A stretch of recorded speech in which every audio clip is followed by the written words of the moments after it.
मैं दावा कर रहा हूं कि अगर ईवीएम साथ ना हो इनके तो ये कहीं भी इलेक्शन जीत नहीं सकते। और इलेक्शन जब हार जाते हैं ईवीएम के बावजूद, तब ये लोगों को खरीदते हैं। अच्छा, खरीदते हैं। धमकियां दे अभी खरीदो फरोख्त तो चल ही रही है। मतलब आप कहना चाह रहे हैं, आप आरोप लगा रहे हैं महाराष्ट्र में खरीद फरोख्त चल रही है। बिल्कुल हाँ? बिल्कुल। नमस्कार, आप देख रहे हैं द जनता लाइव। मैं हूं आपके साथ नलिनी और आज हमारे साथ बातचीत करने के लिए मौजूद हैं गौहर रजा जी। नमस्कार सर, स्वागत है आपका। लगातार देखा जा रहा है आए दिन अलग अलग चीज़ों को लेकर प्रदर्शन होता रहता है। आज आप लोग आए हैं तीस्ता सीतलवाड़ जी की गिरफ्तारी को लेकर प्रदर्शन करने। क्या है पूरा मामला सर, जानना चाहेंगे हम। जहाँ तक आपने कहा प्रदर्शन होते रहते हैं, तो ये समझना बहुत ज़रूरी है कि जब फैशिस्ट हुकूमतें आ जाती हैं जी। तो उन्हें एक मुद्दे को दबाने के लिए दूसरे मुद्दे की रोज़ ज़रूरत पड़ती है। अभी अगर आप 2014 के बाद से देखें तो लगातार हर महीने कोई ना कोई ऐसा मुद्दा उठाया जा रहा है इस मुल्क के अंदर जी। जो मुद्दा लोगों को परेशान कर रहा है, जो उत्तेजित कर रहा है लोगों को, जो लोगों की रोज़ी रोटी छीन रहा है, जो लोगों के घर गिरा रहा है, जो लोगों की जान ले रहा है। वो लिंचिंग से लेकर के अगर आज तक का हिस्ट्री देखें और ख़ास तौर से पिछले 15 दिन की देखें तो हमें दो बड़े मुद्दे तो साफ दिखाई देते हैं। जी। पहले अग्निपथ और दूसरा मुंबई। एक तरफ फोड़ा निकलता है, ये उसको दबाने के लिए दूसरे फोड़े की कोशिश कर रहा है। एक जख्म में दर्द शुरू होता है, ये दूसरा जख्म लोगों को देते हैं। तो प्रदर्शन तो इस मुल्क में तब तक चलते रहेंगे जब तक फैशिस्ट हुकूमत है। वो कितना भी दबाने की कोशिश करें, दब नहीं सकती है आवाज़। आज हम इसके लिए हैं, कल हम किसी और चीज़ के लिए ज़रूर यहाँ खड़े होंगे। तानाशाह हुकूमत कह के सर आप इल्ज़ाम लगा रहे हैं हुकूमत। मैं इल्ज़ाम लगा रहा हूँ और ये इल्ज़ाम आज से नहीं, ये 2002 से लगातार लगा रहा हूँ, क्योंकि मैंने इनकी तानाशाही, इनका फैशिज्म 2002 के दंगों में देखा है। वहाँ फिल्म बनाई है, मैं उस वक्त मौजूद था जहाँ इन्होंने हिटलर की किताब माइन काम्फ से उठा करके एक एक वर्क का इस्तेमाल किया है और वो सब कुछ किया है जो जर्मनी में हुआ था। आपने दो बहुत ही अहम मुद्दों की बात की है यहाँ पे, अग्निपथ योजना की बात कर रही हो और मुंबई। देख रहे हैं लगातार सियासत में पलटवार देखने को मिल रहा है, सियासी भूचाल। कह रहे हैं कि असम में जो है आंधी तूफान आया ही आया है, लेकिन मुंबई में भी आया। अब सवाल ये उठता है कि अग्निपथ योजना जैसे ही उभरी, लोगों ने प्रदर्शन शुरू किया, वैसे ही इन्होंने मुंबई का मुद्दा उठा दिया। क्या लगता है, एक मुद्दे को दबाए जाने के लिए दूसरा मुद्दा दे रहे हैं? देखिए, एक चीज़ का ध्यान रखने की ज़रूरत है जी। कि ये सारी चीज़ें प्लान्ड हैं। प्लान्ड है। और मेरे ख्याल में इनके पास एक लिस्ट मौजूद है मुद्दों की जो वक्त वक्त से उठाने की इनको ज़रूरत पड़ रही है, और उस लिस्ट में ये टिक करते जाते हैं। अभी तीस्ता वाला जो मामला उठा है जी। उसमें ज़किया जाफरी कोर्ट के पास जाती हैं, 10 साल तक कोर्ट का फैसला नहीं आ रहा है। एक के बाद एक, एक के बाद एक के बाद डिले। और जब वो फैसला आता है तो उसके 24 घंटे से कम टाइम में, 24 घंटे से ये बात गौर करने की है, न सिर्फ ये कि उसके 300 पेजेस पढ़ लेती है पुलिस, उसके ऊपर राय भी शायद ली होगी, बिना राय के नहीं, लीगल राय ली गई होगी।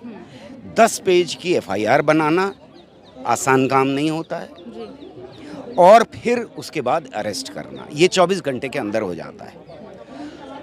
तो अगर कोई अंधा ही होगा अकल का, जिसकी ये समझ में नहीं आया होगा कि जब फैसला लिखा जा रहा था तब शायद एफआईआर भी तैयार हो रही थी। तो अग्निपथ के दबाने के लिए आपके पास एक टिक करने को पहले से रखा हुआ था कि ख़रीदो फरोख्त की जाएगी, लार्ज स्केल ख़रीदो फरोख्त हो रही है। लेकिन आपका मीडिया तैयार था खूब बड़ा भोंपू बजाने के लिए कि वहाँ के ऊपर बीजेपी की जीत हो गई। जीत के बाद, उस भोंपू के बाद क्या चीज़ बाहर आनी थी? ये चीज़ बाहर आनी थी कि कितने में खरीदे जा रहे हैं, कौन खरीद रहा है, कौन है ऐसा जो ईडी का चाकू चला रहा है लोगों के ऊपर, ये सब कुछ आना था। तो फिर ये फैसला था जिसको टिक किया और उसको खड़ा कर दिया ताकि वहाँ की न्यूज़ रुक जाए। जी। आपने बात की है सुप्रीम कोर्ट की। आज बम्बई मामले की बात करें तो सुप्रीम कोर्ट में जो है पेशी हुई है और सुप्रीम कोर्ट ने जो फैसला है अब 12 जुलाई तक आगे बढ़ा दिया है। और कल जो है एकनाथ शिंदे ने एक याचिका जारी की गई जिस कोर्ट में 700 से भी ज़्यादा केसेस पेंडिंग थे, वहाँ संडे के दिन, समझने वाली बात है कि संडे के दिन जो है 6:30 बजे याचिका दायर हुई और 7:30 बजे जो है उनको कल पेश होने के लिए कह दिया गया, यानी कि आज पेश होने के लिए कह दिया गया संडे के दिन, जब सैटरडे संडे कोर्ट बंद रहता है। क्या लगता है पूरी तरीके से सियासत जो है अपने हाथ में बीजेपी ने ले ली और हर चीज़ बस उनके फेवर में हो रही है? खाली सियासत नहीं, सारे स्ट्रक्चर। मैंने शुरू में ही कहा कि जब फैशिस्ट सरकार आती है तो वो हर डेमोक्रेटिक स्ट्रक्चर को ध्वस्त कर देती है, क्योंकि डेमोक्रेटिक स्ट्रक्चर उसकी राह में बाधा बनता है। जब आप एक डीएम का या एक एसपी का मान ख़त्म कर देते हैं तब आप आगे बढ़ सकते हैं, वरना वो आपको पलट करके जवाब देता है कि कॉन्स्टिट्यूशन मुझे ये इजाज़त नहीं देता, मैं नहीं करूँगा। कोर्ट ये कहता है कि नहीं हो सकता, ये मैं नहीं करूँगा, हम नहीं करेंगे। लेकिन जब तक ध्वस्त ना किया जाए इन डेमोक्रेटिक इंस्टीट्यूशंस को, तब तक फैशिज्म अपने कदम पूरी तरह जमा नहीं सकता है। तीस्ता के ऊपर हमला एक और हमला है हमारे कॉन्स्टिट्यूशन पे। संजय राउत जी को जो है कल ईडी ने पेशी के लिए कहा है और आरोप लग रहे हैं कि ईडी जो है वो बीजेपी के मन मुताबिक काम करती है। कहा जा रहा है कि विधायकों को धमकाने वाली जो सरकार है बीजेपी, अब उसके हाथ में है ईडी। ये बात सबके सामने है कि ईडी सिर्फ और सिर्फ उन लोगों के ऊपर एक्शन ले रही है जो विपक्ष में या आवाज़ उठा रहे हैं। जो उधर का पाला छोड़ करके इधर आ जाता है, ये ड्रामा तो खुद महाराष्ट्र में ही हुआ था कि एक दिन वो उधर चले गए, उनके सारे पाप धुल गए, दूसरे दिन इधर आ गए तो वो दुश्मन हो गए। मतलब बीजेपी क्लीन चिट देने वाली पार्टी है। हाँ, बीजेपी एक वॉशिंग मशीन बन गई है। आप उसके अंदर जाइए और गंगा स्नान आपका हो गया और बाहर निकलेंगे तो धुले हुए साफ निकलेंगे। लेकिन ये जो तीस्ता वाला मामला है, ये बहुत सीरियस मामला है। इसमें हमें साफ दिखाई दे रहा है कि क्या मैसेजेस दिए जा रहे हैं। मैसेज नंबर 1 ये है कि अब कोर्ट के पास अगर जाओगे तो हो सकता है कि तुम्हें ही वापस ना आने को मिले।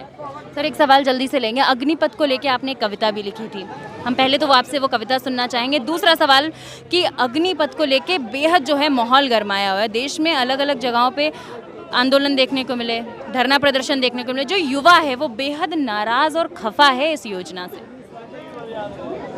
युवा इस वक्त खफा है क्योंकि देश के अंदर इससे पहले अनप्रेसिडेंटेड, अंग्रेजी में कहते हैं, बेरोजगारी है। इससे पहले सन 47 के बाद इतनी बड़ी बेरोजगारी कभी नहीं हुई इस मुल्क के अंदर।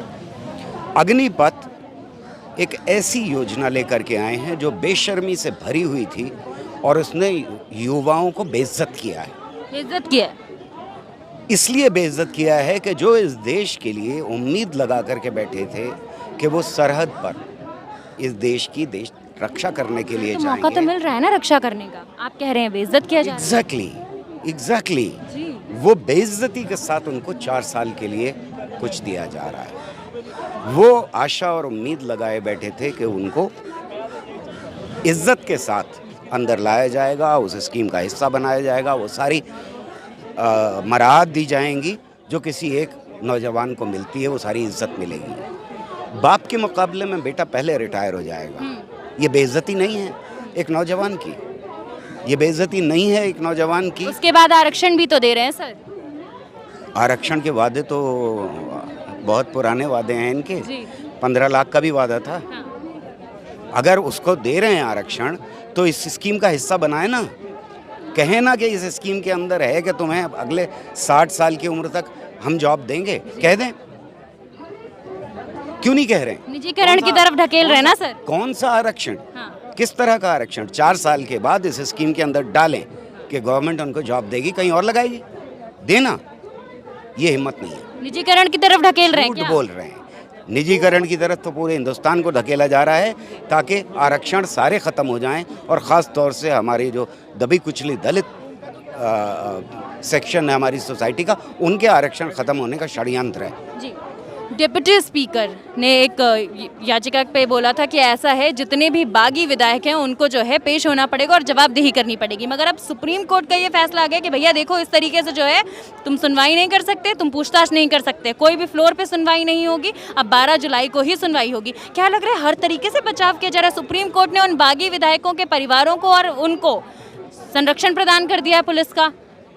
ये सीरियस बात इसलिए है जो आप जी। कह रही हैं कि संरक्षण प्रदान कर रहे हैं उन लोगों को जो खरीदो फरोख्त में इस बाज़ार में बिकने के लिए विधायक तैयार हैं, अपनी पार्टी छोड़ करके दूसरी पार्टी में जाने को कुछ सिक्कों के लिए तैयार हो। सुनील प्रभु, अजय चौधरी बेहद बड़े नाम हैं शिवसेना से, इन लोगों को भी जो है नोटिस भेज दिया गया है कि आप किसी भी तरीके की कार्यवाही नहीं कर सकते हैं। एग्जैक्टली तो सुप्रीम कोर्ट का इस तरह से पॉलिटिक्स में एक पक्ष का साथ देना भयानक चीज़ है। जी। ये एक मैसेज नीचे जाता है हर कोर्ट को कि अब उसे इसी तरह से ऑपरेट करना है, सर, कोई भी अगर जाए उसके बहुत पास। महत्वपूर्ण सवाल, क्या लगता है शिवसेना जो है वो कहीं ना कहीं उसकी जड़ें डगमगा गई हैं महाराष्ट्र में, क्योंकि एकनाथ दावा कर रहे हैं कि वो जो है वो बहुमत लेकर बैठे हैं अपने साथ। बहुमत किसी का भी हो सकता है, सवाल ये है कि ये मुल्क क्या संविधान से चलेगा या नहीं। सरकार किसकी बनेगी सर? सरकार किसी की भी हो, वहाँ पर गिर सकती है,